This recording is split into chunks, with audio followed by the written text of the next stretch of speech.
Welcome to Inside Athletic Training, a podcast from the Professional Baseball Athletic Trainer Society and the ultimate destination for athletic training professionals, students, and educators looking to learn more about sports medicine and athletic training. In each episode, we'll dive headfirst into conversations with experts in the field, bringing you insights, stories, and cutting-edge information about athletic training and sports medicine.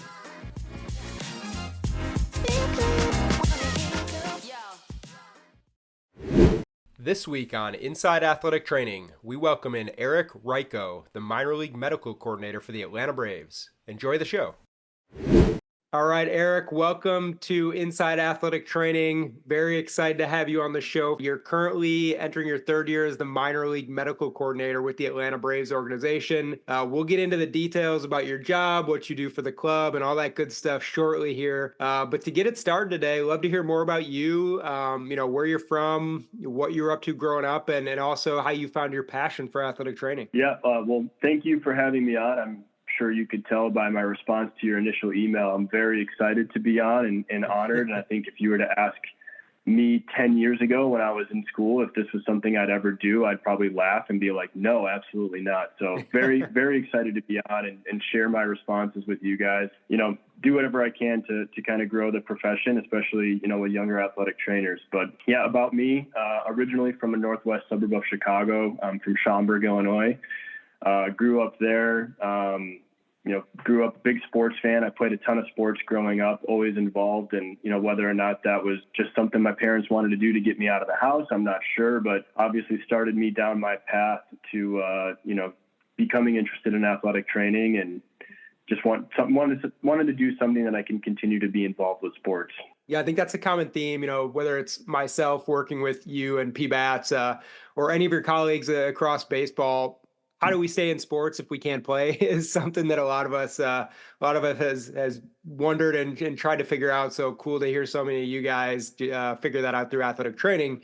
I want to start today by talking about, before you got into professional baseball. A lot of our audience is students or professors or educators in the field, and many of them who want to, be in a position like you one day, working for a Major League Baseball team with such an important role. So let's share with the listeners a bit about your college experiences, specifically your time at Illinois State for your bachelor's degree, and then moving on to DePaul University in Chicago for your master's. Share, a bit about that time.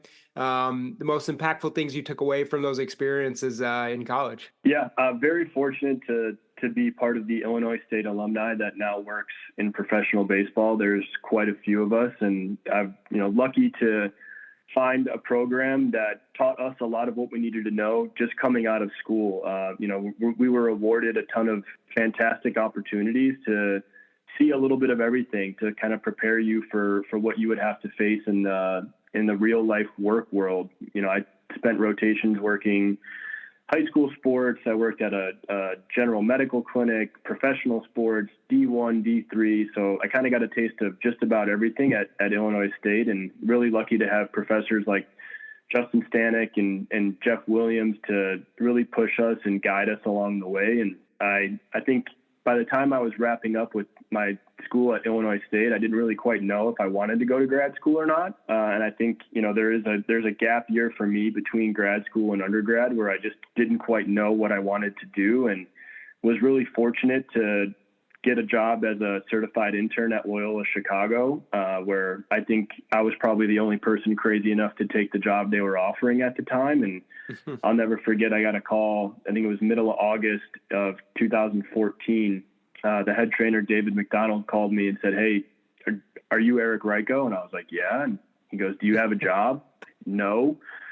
He goes, "Cool. Can you be on campus tomorrow for an interview? We want to interview." And I said, "Yeah, I'll be there," and showed up, interviewed, and they offered me the job before I left, probably because they just really needed someone, because it wasn't 2 days later that I was sitting at home, not sure if I was ever going to work college sports. And then I'm a D1 trainer for a men's soccer team. So wow. Really fortunate there that I got to just get thrown right into the fire. I think 4 days after I started working, we had a kid tear his ACL, and that was even more just kind of being thrust into the position, but was fortunate enough to have seen a lot of that, when I was coming up through my undergrad program, with just all the different injury exposures we had. And yeah, I was in the fire cooking a little bit, but never burning. And it was something that I was very fortunate. I had a ton of help at Loyola, and I obviously was pulling from a lot of my experiences from Illinois State. And it was a hectic year at Loyola. I would be lying if I said that it was a breeze and that I just handled it with grace and it was super easy. Like, I definitely took a lot of lumps, but fortunate for the staff that was there to help me out. And by the end of it, I was on my way to DePaul, which again was probably a little bit of reluctance from my part. I really wanted to stay at Loyola. I enjoyed working there, but again, just super lucky, right place at the right time. I got offered a job at DePaul to be a graduate assistant, working men's soccer, golf, and tennis my first year, and then men's soccer again and softball my second year. But learned, immense amount of stuff, moving to a bigger conference where there's more things available to you. We had an awesome relationship with Midwest Orthopedics at Rush, who we got to work with a lot of their residents and doctors. Kathy Weber was one of them, who is obviously a longtime doctor for the Chicago White Sox. So getting to pick her brain, and whenever she would come to campus, it was really beneficial for me. And I think a large springboard that kind of prepared me for, when I was wrapping up my master's degree and looking for jobs, that, when opportunity struck, I was ready and prepared to interview with the Braves. Yeah, really awesome stories there about your career and your path through, through college. Well, Eric, one thing I find super interesting about what you just explained is the different sports you mentioned. So soccer, track and field, there's so many sports out there that are much different injury-wise than baseball. And one thing I hear from a lot of people in your position who have been on the show is that they really gained incredibly valuable experience through working different sports outside of baseball, even if they did have a focus on wanting to be in baseball long term. Do you feel the same way about your experience, at DePaul, working many different sports? Did it kind of set you up for more success when you got into baseball? Yeah, I think 100%.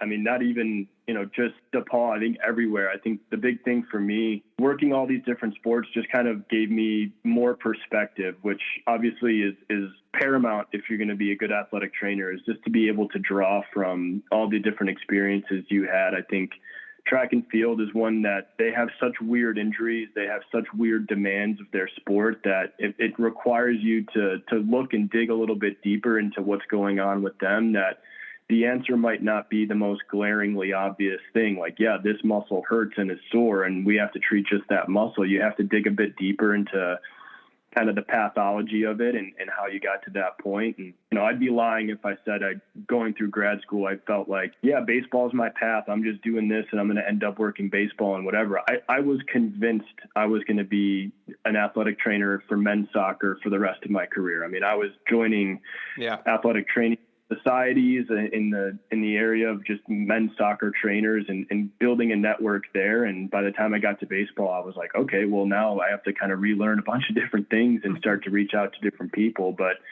to answer your question, yeah, all those different sports help prepare me for baseball, just because you see a lot of stuff in baseball. There's plenty of stuff going on, and it's not always just shoulder elbow, albeit there's quite a bit of that, but you have to be prepared to handle everything. Otherwise, you're not prepared for the job.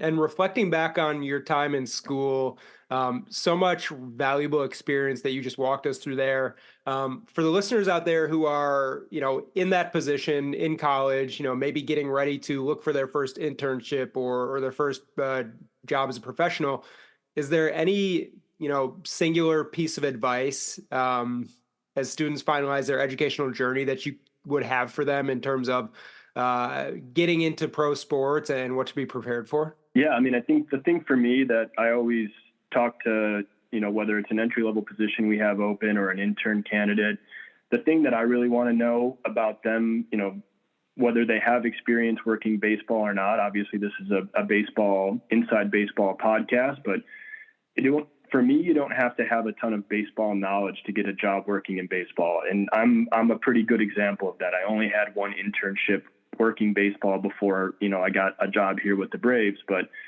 The most important thing you can have as a student or a young athletic trainer trying to get into this field is to just know your anatomy. Knowing your anatomy and having a really firm understanding of how do the joints work, especially shoulder and elbow, of course, but that's not always something that we focus on. Knowing how everything comes together, looking at the bigger picture, and having at least a baseline understanding of that, because coming in as an intern or an entry-level athletic trainer, the expectation is never that you're extremely polished and you're ready to go out to, a double A or a triple A level affiliate. That's certainly not our expectation here. And I would imagine it's the same with other clubs as well. But if you have a really good understanding of your anatomy, you know how the body works, and you're adaptable, you're ready to learn from the people that know all the nuance and very niche type things that occur in baseball, that is a perfect and prime candidate, someone that we definitely look for when we're going through our hiring process. Yeah, great insight there from someone in your position who is very involved in the hiring process. And as you mentioned, it takes time when you break into the game to understand the nuances, have a feel for the athletic training room, have a feel for the sport in general, the managers, so many coaches, just a very complex operation at any organization. When you broke into the game, did you have anyone specifically, or maybe a couple people who you really look to as role models to show you those nuances and kind of provide you with that feel for how it works? Yeah, a lot of them are former guests of this show, actually. So I would encourage Okay. anyone to go back and listen to some of these people, because they definitely helped push me. I know when I first started here with the Braves, Andrew Hauser was the guy who kind of led the interview process to get me in, and Joe Metz was our coordinator. And in Florida, we had one of our PTs who's now up in the big leagues, Nick Valencia. I interviewed with Pete Cicinelli, who was also one of our big league physical therapists, and they just were really welcoming in terms of like coming in. Yeah, this guy is coming from grad school. He has a foundational knowledge of a lot of stuff, but we are going to just throw a lot of things at him and see if he can handle it and pick it up. And so I'd say a lot of those people, Andrew and Joe Metz for sure. But the people that really gave me my drive to just want to catch up and get up to speed with them were Nick Jensen and Vic Scarpone.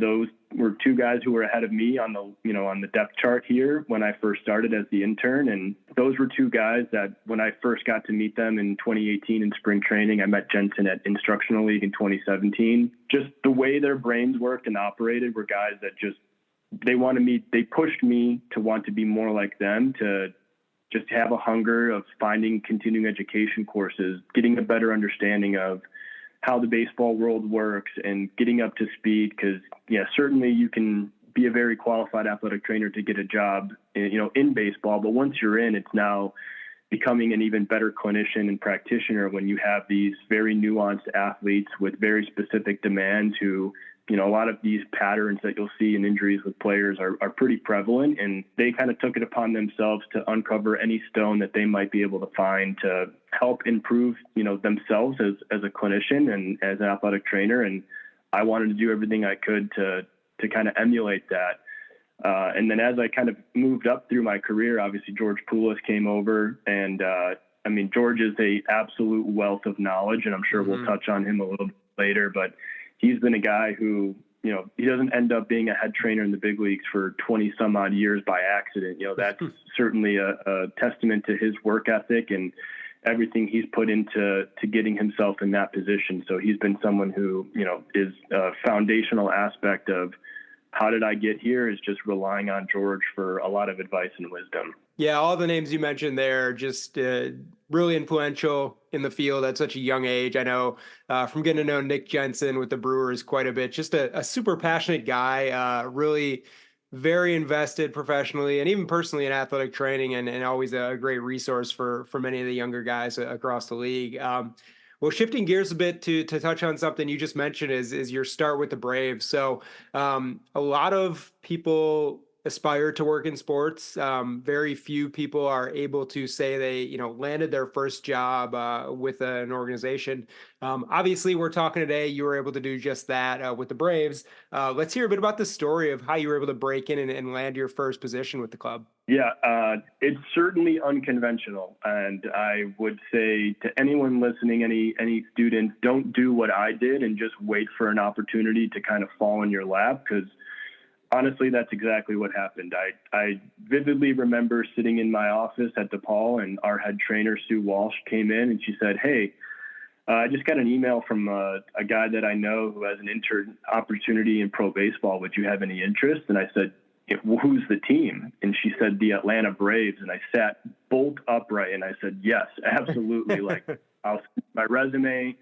I'll send you whatever you need. Like, I would love to get an opportunity to just at least talk to them on the phone, if not for anything at all. Because at that time, I applied for any job on the NATA website and couldn't get any calls back. So fortunate that Sue kind of was my conduit to get me in with Andrew Hauser. And from there, I just interviewed and got the job. So I tell any intern out there, like, don't do what I did and just wait for a great opportunity to fall in your lap. And if I were you and know what I know now, I would certainly be out there, of course, applying through the PBATs. That's a great way to just get your resume out there for people to see, to get a phone call, to at least kind of get your foot in the door. But, what I tell people all the time is, if you don't get a call back that way, don't let that deter you from reaching out to medical coordinators, which is how we've hired some of our previous interns who, maybe missed the opportunity to apply through PBATs, but get their name out there to us. They email me, email my assistant, Toby Williams, email George or any of the major league staff. And it's just a way to at least get your name on someone's radar. And, if you don't get an email back or a call back the first time, like, just kind of be persistent. And if this is something you really want and it's a passion of yours and something you want to pursue, then, pursue that passion. Don't let, the first sign of someone turning you away deter you from trying to get your foot in the door here. I think that's great advice. And something we've heard so commonly on the show is persistence in trying to break into the game is absolutely key. And cool to hear you mention that as well. And after getting into the game with the Braves, breaking in, as you mentioned, you've made a handful of stops in the minor leagues: GCL Braves, the Rome Braves, stop in Florida, and then the assistant medical coordinator position before landing your job you have today with the club. So the minor leagues are very important for athletic trainers to make mistakes and to learn the nuances of the game and the feel for the athletic training room, as you mentioned. What are your key takeaways as you reflect back on those times? I'm sure it was extremely hectic, a huge learning curve, but talk a bit about those years at the minor league affiliates. Yeah, I mean, getting the opportunity in 18 to have my own team and just kind of emulate what a lot of the names I had mentioned before me were doing was awesome, because I certainly, had a few opportunities to learn from some mistakes. Like, it's going to happen. And I tell our FCL trainers, the FCL is now the GCL, but tell our FCL trainers, it's okay to make mistakes. Like, everyone here at this level is learning. The players are going through things, and not to say you want to be okay with mistakes happening and hopefully nothing, bad happens. And we always try to make sure that our trainers, have that safety net to know that small things are going to happen. But I say it all the time, like, in this profession, no matter what level you're at, you're going to, metaphorically burn your hand on the stove. But ideally, once that happens, you realize, okay, I can't do that again. And that mistake happened, and I need to learn from that, kind of write it down, reflect on it however you need to, and try and make sure that it doesn't happen again. I think the worst thing you can do is make a mistake, not learn from it, and not have the opportunity to say, okay, like, what happened? What could I have done better? What are some, things that I could have communicated ahead of time to make sure that something like that doesn't happen? Trying to get ahead of problems is always something that, we preach to our younger trainers just as they continue to grow through the levels. And that was something that I lived through in 18 for sure, whether it was an injury or just management of a player or how I communicated to my staff members at the time, just not putting the players in the best position to succeed. It all happens at those lower levels, but as you move up, the goal is hopefully those things don't happen, more and more. I was fortunate in 2019 to go to a full season where it really forced me to get organized. That was at a time when trainers were still handling all the travel, the bus, the duties, all that stuff that thankfully here we don't have to do anymore. We have our clubbies are full time and handle a lot of those responsibilities, but it forced me to get organized. It forced me to make sure I had a plan of attack, make sure everything was written down. I had notes. I could always reflect back, and I didn't let the day get too carried away. I'd find those moments early in the day or later in the day to make sure I was on top of all my administrative duties. And I'd say my 2020 year, where I was supposed to go to the Florida Fire Frogs, was what really gave me an opportunity to be prepared to become an assistant medical coordinator. I was fortunate enough to go to the alternate site during the COVID season. I don't know if fortunate is a word that many other people in baseball would use as it relates to how that season went, but it gave me an opportunity to work very closely day in and day out with our position player coordinators, our pitching coordinators, our farm director. And if anything happened, of course I would let my coordinator know at the time, hey, this is what's going on. But our coordinator was over at the Major League Stadium helping with all the COVID protocols. So he would just say, hey, go and grab whoever and just let them know you're there, your boots on the ground, just talk to them. So it gave me a lot of exposure to working with the higher level coaches, the coordinators, the front office, and just having those conversations. And for me, that year was as influential in my career as it could have been, to the point where it just kind of prepared me for those, this level that I'm at now at the coordinator level. Yeah, and looking at the level you're at, you obviously have such an impact on the minor league affiliates, but also working with some really talented athletic trainers in the big leagues, and those being George Poulos, Jeff Stevenson, and others who you mentioned previously. Share with us a bit about George and Jeff and working with them as you kind of climb the ladder with the Braves. Like you mentioned, they have so much experience. George's been in the league for decades, starting back in Toronto as a head athletic trainer. What's it like getting to work with these guys who are so talented, have so much knowledge throughout baseball? Yeah, I mean, for me, it's been amazing. I can't thank George enough, and I tell him all the time, whenever he helps me with a problem, I make sure to thank him numerous times, because he's just a guy who's seen everything, whether it's an injury, a non-injury, handling a front office, handling any problems that might pop up, throughout the year. I can always go to George, and I just know that he's been there, done that, lived it, and he probably has the phone number for the person that I need to call as a result of whatever issue comes up. I think that's one of the things for me that's been so helpful, is I never feel like I have to go through a problem alone, that I always have George there to help me out, especially if I am going into unfamiliar territory, something that I haven't had to deal with previously. So he's been an amazing resource, and same with Jeff Stevenson. I think when Jeff came over in the 2019 season,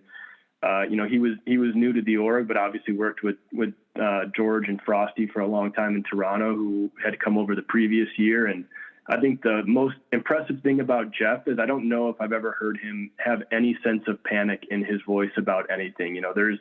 It could be a tense moment, a tense injury. We're all up against it, trying to figure out an answer, and he's cool as a cucumber and the voice of reason, where, some people might end up on other ends of the argument, like, one way versus the other. And Jeff can just come in and kind of bring the room together and kind of rally around, like, well, this is a good plan of attack. Why don't we try this? So Jeff is certainly a person that whenever he speaks, I listen. I want to make sure I'm taking into consideration everything he's saying, just because he is, very, very under control and doesn't let the moment get too big for him. So Jeff's fantastic. And then our other Major League athletic trainer is Nick Flynn, and I call him my baseball father. He's been there since I was an intern in 2017. He became the coordinator, or assistant coordinator in 18, and then the minor league medical coordinator in 19. And he's just been there coaching me through everything that I have done wrong and helping me to not let those mistakes happen again. And I would say there's a lot of Nick Flynn fingerprints over my career, to just making sure that he's bumpering me along in the right direction. So all three of them have been massive, massive resources for me to get to this point. And certainly I don't think I end up here without any of them just kind of being those, voices over my shoulder, helping me get to this point and handling situations.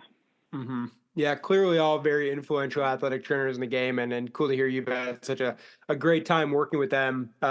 Getting into more details about, like you mentioned, Nick, showing you the ropes of your current position as a medical coordinator.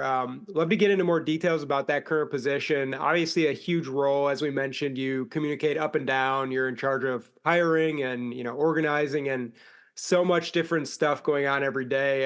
Talk to us a bit about a quote unquote normal day during the season for someone in a position like you at the Braves. What time does the day start? What's the workflow like, and kind of things of that nature. Yeah, it's certainly a position where you wear a lot of hats, and I don't think it's ever the same hats 2 days in a row. There's certainly things that come up that somehow end up on your plate that you got to figure out. I know there was one day in spring training a few years ago that we had a leak in one of our pools, and that day I had to throw my plumber hat on, and I had to figure out how to stop the pool from leaking. So it's certainly a job that requires a lot of different things from you, but a normal day during the season, I'll try and get to the complex, around 7:45, 8 in the morning, send out the report, get the rundown from the FCL staff, just because they work in the same building as us, see how that team's doing, anyone on their watch list or any players that they're currently rehabbing. Just try and get a sense of what's going on in the morning, and then send out that information, if there is anything going on, to our coordinator staff, just in case we have to make a move, put someone on the IL or activate someone. From there, I have a lot of involvement when I'm at the complex with our rehab group that operates out of our spring training complex. So typically go through the rehab day, make sure guys are, following their progressions, helping out with rehab. Whenever my phone's not ringing, just try and be in the training room and get hands-on with these guys and continue to watch their progression.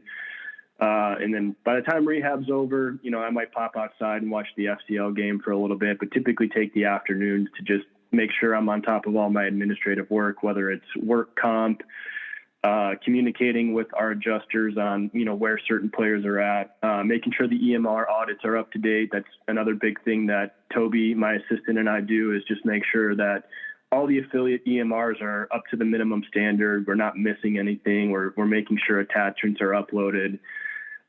We do a lot of stuff with budget. Toby and I, we'll go through and make sure all the bills are paid, because the last thing we want is one of our valued vendors to be like, hey, we're missing a lot of money from you guys. What's going on? So definitely one of those things that we try and stay on top of pretty much daily throughout the season.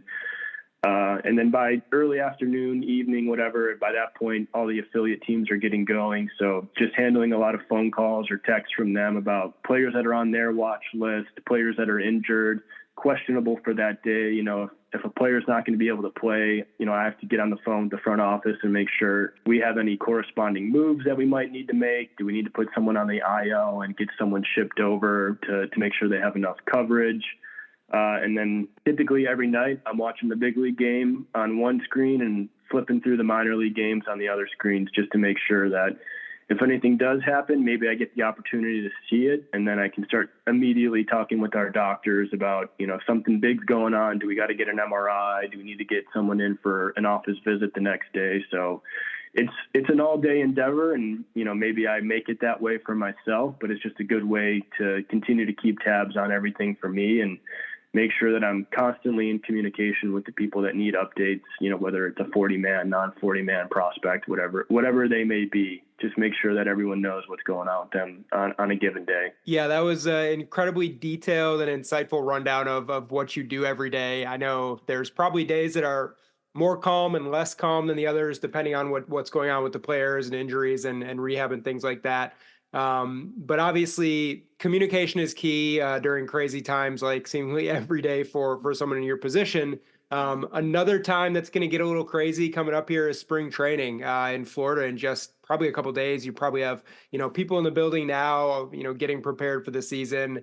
When you look at yourself as an athletic trainer and the minor league medical coordinator, is there anything specifically or things specifically you do to get prepared for spring training and having everybody in the same location for a couple of weeks? Yeah, I mean, I think the most important thing, and I mentioned it earlier, is just getting organized. I think, once the calendar turns over, to the new year, Toby, my assistant, and I, we just get on the phone for a couple different phone calls during the first week of the year and just say, who do we need to get in contact with? Which doctors do we need to call? Which, vendors for spring training physicals do we have to call? And then making sure that all our forms are updated. So it's just kind of running down our own checklist that we've come up with over the last couple of years to make sure that we have everything in a row. And then, just getting physicals scheduled. Physicals is the big show during spring training for us. It's the day that we have, a couple hundred players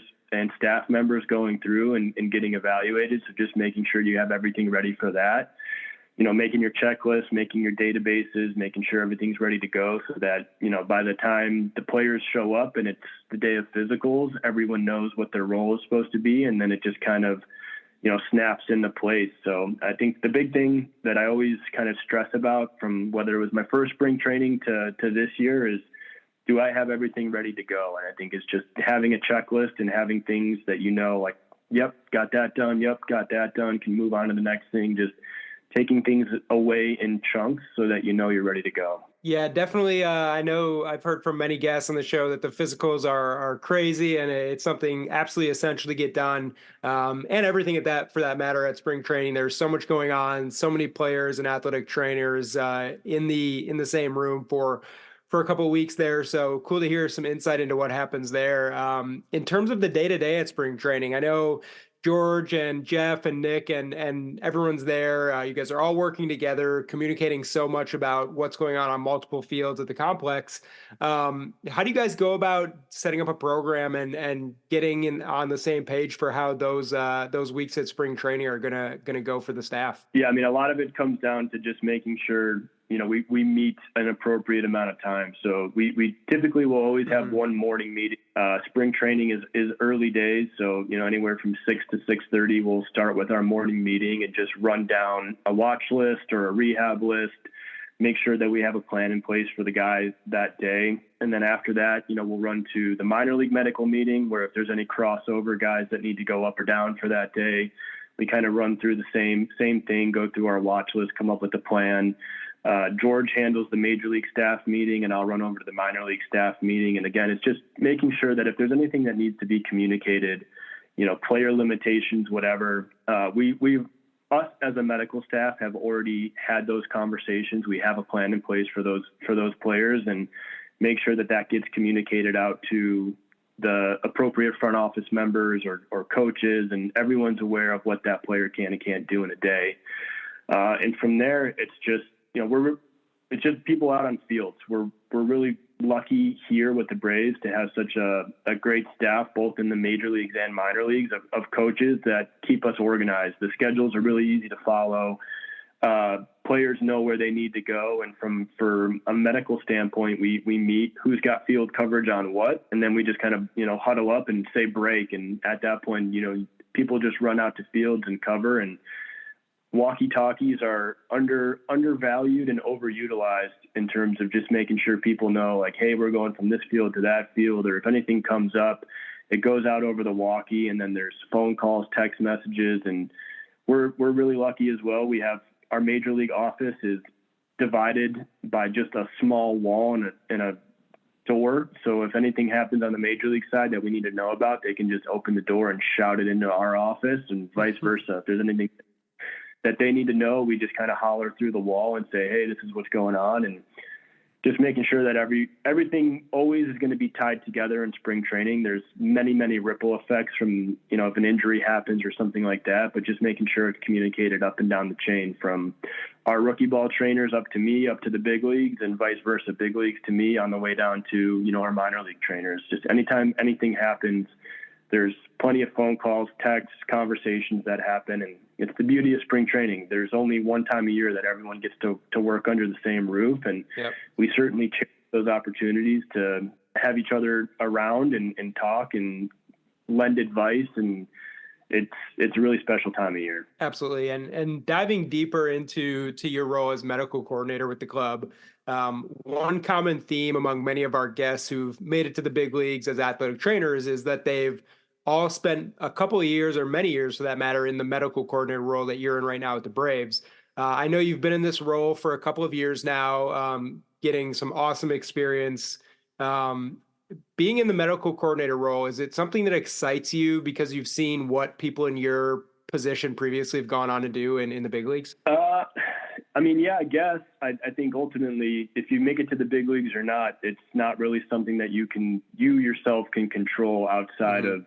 of, just doing a good job. So that's something that I don't really think about too often of, I hope if I do this job really, really good, that someone's going to call me and bring me up to the big leagues. Like, of course Sure. there's always that in the back of my mind, but for me, the thing that I care the most about is just doing what the organization needs me to do. I try and operate on the sense that I'm just a piece of the puzzle here.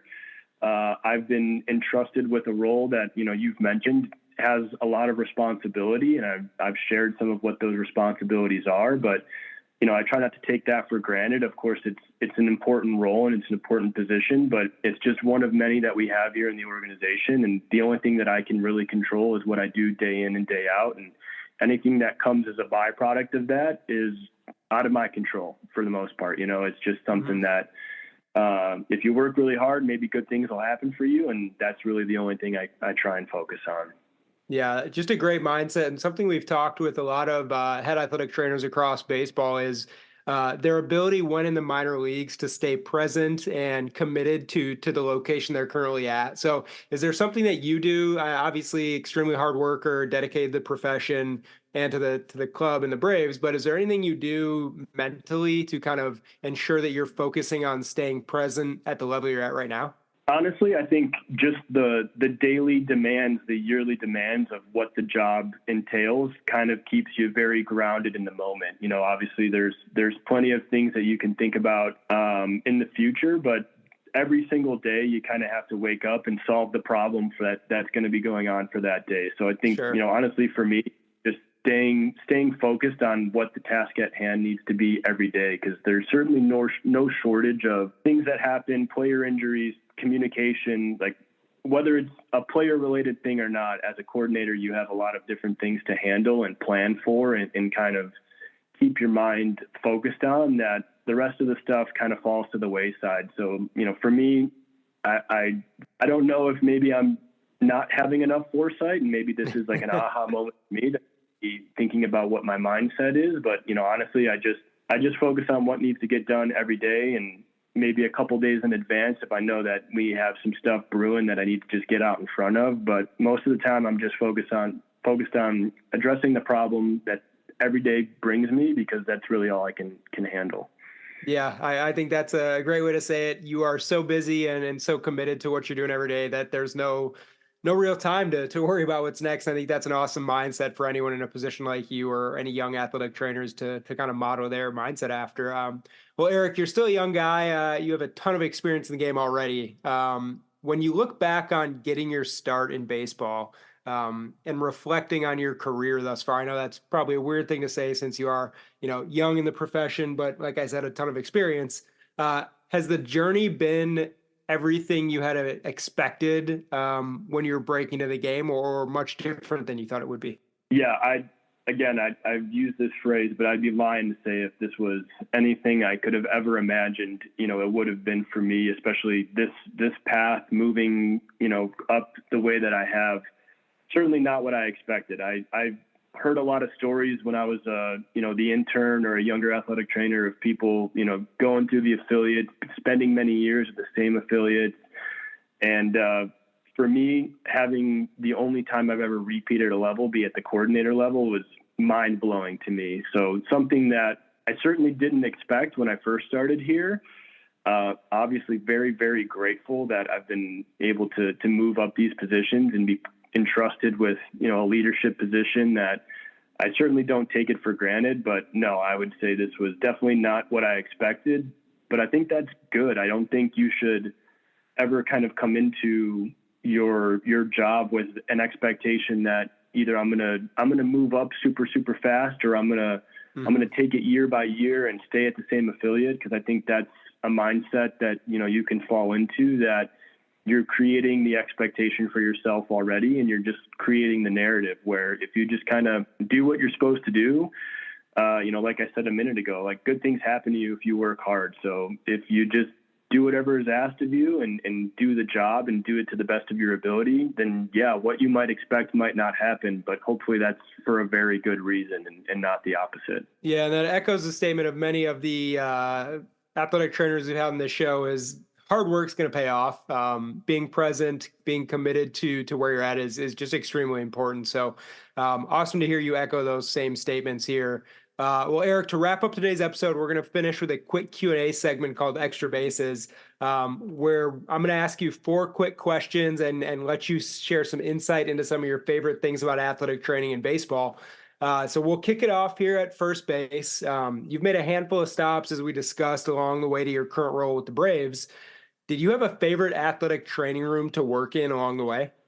Yeah, I'm going to steal Vic's answer. It's really my only training room I've ever had be my own for a full season. It's the Rome Braves athletic training room, or now the Rome Emperors. They've had a name change, but that was my only training room I ever really had be my own for a full year, that I could move the stuff around and make it feel like home. And obviously in a minor league season, you spend a lot of days in there. You spend more time in the athletic training room or at the stadium than you do really anywhere else. So I would say that was my favorite. It was a great layout, a good space, and it was a good year with a lot of good players and good staff. Yeah, nothing like having your own room and then being in charge there for the first time has to be an awesome feeling. Very gratifying as well. Moving on to second base. I always say, being in the dugout for a game is super special, something you guys get to do often. What's your favorite baseball stadium to watch a game from the dugout? Well, in the minor leagues, there's some good ones and some bad ones. I'd say I've been fortunate now, in the coordinator role to get to see a couple different levels every year.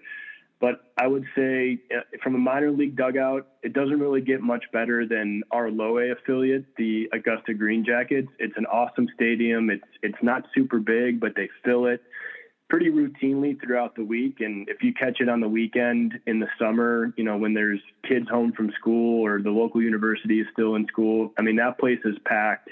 It's got a great vibe. So I'm going with the Augusta Green Jackets. Awesome. Well, like that, there's many underrated cities across the minor leagues that a lot of people probably haven't been to. You've probably been to a ton from your time with the Braves traveling. When you're on the road, is there a favorite city that you like to visit? Yeah, I think going back to 2019, that was probably the only year I got to see a lot of different cities, just traveling around and playing in that low A league. But the place that I know I always liked going to, just because not only the hotel was good, but the city was good, was Asheville, North Carolina. There's plenty of good places to go to eat. There's breweries. There's a little bit of a nightlife. So after the game, you can go out and enjoy your time with your staff and kind of unwind from the day. So I like Asheville a lot. It was always a great place to go to, and one of the better hotels that we traveled to for sure. Yeah, always important to get that sleep. I know you guys are so busy. You gotta get some rest in a hotel. That's super nice. Usually doesn't hurt there. Moving on to home plate. Last question for today, and this is one that I love hearing answers from you and your colleagues across the league. You've been in baseball for a while, but when you broke into the game, maybe in one of those first couple of years, or even now as a medical coordinator, have you had a welcome to pro ball moment at some point? Yeah, I feel like that's always something that the field goal posts are always moving. You always have a different moment where you're like, man, that's big league. But I mean, I'll never forget one of my first days in spring training in 18. I didn't get to go to spring training in 17 when I started, but in 18, I got asked to go on one of the road trips. We had a split squad game that day. So me and Andrew Hauser went to the Tigers game, and I think I was walking out of the tunnel on the way down to the field, and I make a right, then I make a left, and I find myself walking down the line with Miguel Cabrera as he's going to the dugout. And I was like, oh my God, like Miguel Cabrera right there, feet from me. So that was definitely a pretty overwhelming moment because he's a legend and a surefire Hall of Famer. And then coincidentally, later that day, I'm getting off the bus as we pull back into the complex in Orlando, and I'm making the long walk back to the minor league side. And our game at home had just ended, and we were playing the Cardinals. and Yadier Molina and his brothers walked right past me as I'm carrying the kit on the way back in. So I got to see two surefire Hall of Famers walk right past me all on the same day. So that was, for someone in their first spring training, a pretty like, holy cow, like I'm here. This is a pretty big league moment for me. Yeah, man, that's exactly what I think me and all our listeners would consider a welcome to pro ball moment. Miguel Cabrera, the Molinas, that's as good as it gets. So really cool to hear some of those stories from you guys across the league. Well, Eric, I really appreciate your time today, and thanks so much for joining the show. Always appreciate your dedication to PBATs and the profession of athletic training. And we wish you and your staff nothing but the best as you get underway at spring training. Awesome. Thank you, Sam, so much. And again, it was an honor to be on. Thank you for joining us on this episode of Inside Athletic Training. We hope you've gained valuable insights, inspiration, and knowledge to fuel your athletic training journey. If you enjoyed today's show, don't forget to subscribe, rate, and review on your favorite platform. And also, stay connected with us on pbats.com for more news about athletic training and sports medicine.